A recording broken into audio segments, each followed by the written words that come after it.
I want one more question. What impact will that have on the startup or new businesses and family-owned businesses? And looking forward to what business they should look for in the future.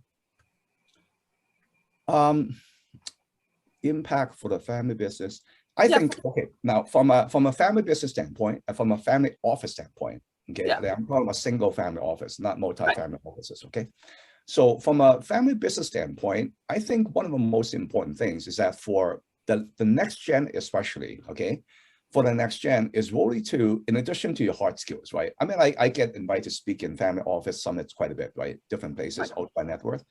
And my colleagues already does a great job talking about wealth preservation, different strategies and tactics, talk about wealth enhancement, risk mitigation, strategies and tactics. I don't have to talk much about that.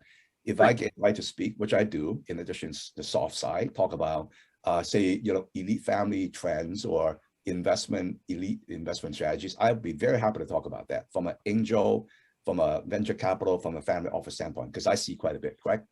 Now, but the soft side, very important for all of us, whether we are next gen or leading gen, really work on our resilience. The world is turbulent and ever changing. The world for the next 10 years, 20 years is going to be ever more turbulent and ever changing. So do we want to dig a hole and stuck our head in it like a chicken, or do we want to be a leader? Work on our resilience, work on our resourcefulness or adaptability. Some of this vocabulary we use in a B20 policy recs as well, okay? The smart leaders also are compassionate and, with wisdom and integrity. Those are very important. Part of a core soft skills with other soft skills wrapped around that. So how is that benefiting the person who's already rich, who has a $10 million house? How does reverse mortgage help that person? Yeah, that's a great question. So what I find a lot of times, Chantel and Tony, with wealthy people, they don't have that many options for tax-free retirement. There's really only 4: Roth IRA, permanent life insurance that's properly structured, health savings account, and reverse mortgage. And what I find is when they have their home paid for or a lot of equity in their home, their equity is earning 0 return on investment. It drives them crazy.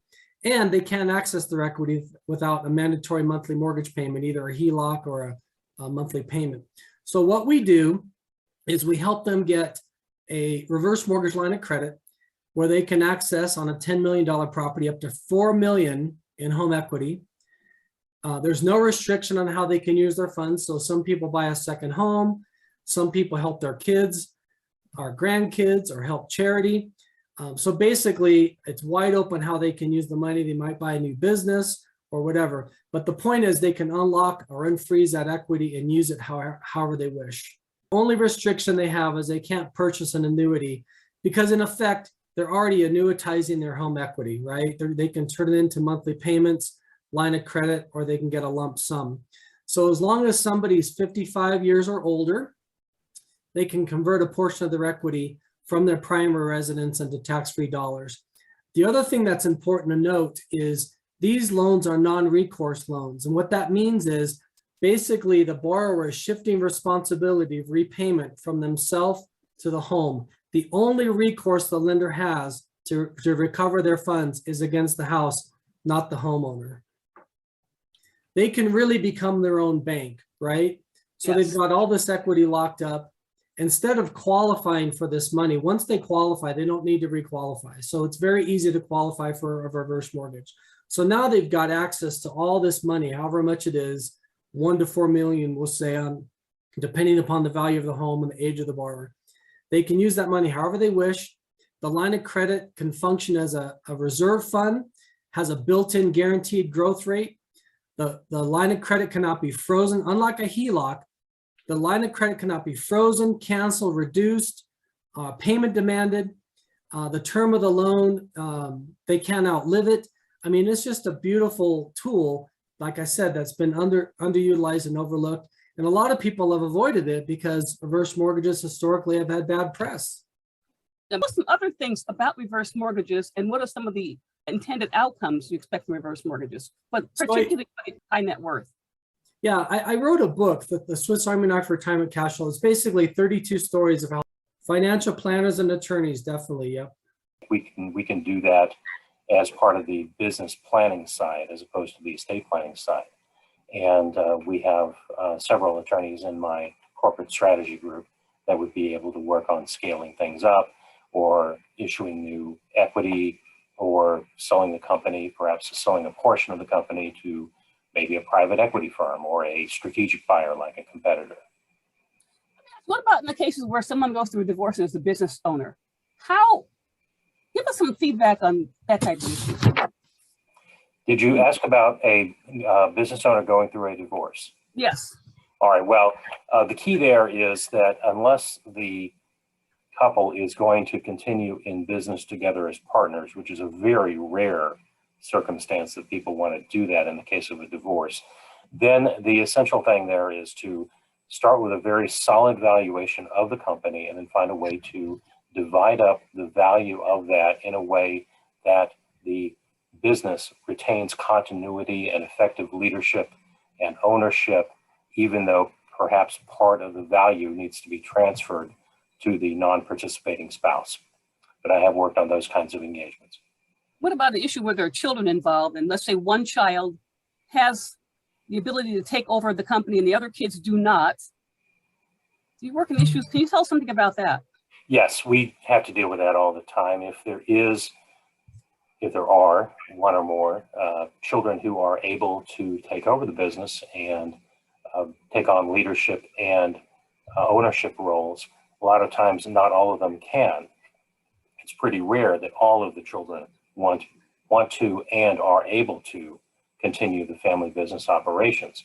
So we have to plan for what we want to do for the other children so that we provide for them equitably, if not equally, and at the same time preserve that continuity of ownership and leadership in the company so that the company doesn't run into conflicts or other kinds of governance problems because of the transition if the succession of the ownership and the leadership isn't handled properly. Well, this is probably an interesting question. What about people that have an international issue where maybe they have heads overseas or relatives that want to be part of the business but aren't part of it because they're not part of the domestic area where the business is located? I know it's a complicated issue, but how does that work and how does that fit in with the family office for business? Well, I've worked with clients like that, and what we typically do in that case is because the overseas child is both not going to be participating in the operating company and is overseas, we focus on the kinds of transfers to them that are going to be both good for governance for the family as a whole and also tax efficient. So in a case like that, we might provide a life insurance policy that will go to those children who are overseas. So, it's clean, it's easy, it's tax efficient, and you know that they're going to get it, and it's not going to interfere with the operation of the company. You do work with a lot of people that you work with financial advisors as well as with other attorneys in putting together these issues with businesses.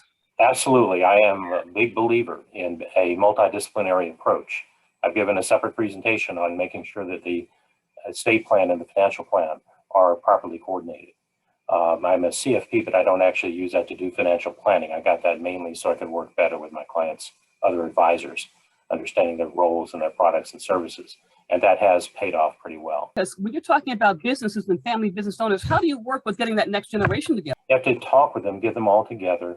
Also need to talk with them separately sometimes so that they can feel free to express themselves, and then come up with a governance plan that addresses the concerns of both the family and the business, and make sure that transition and succession are handled smoothly, and you try to minimize conflict as much as possible. I've been a fan of the TV series Succession, and that's a great example of what not to do.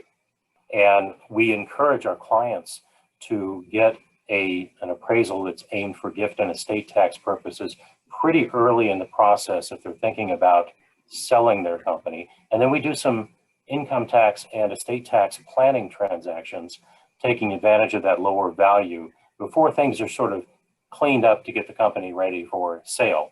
And it's already got a lower value than it would on the sale date.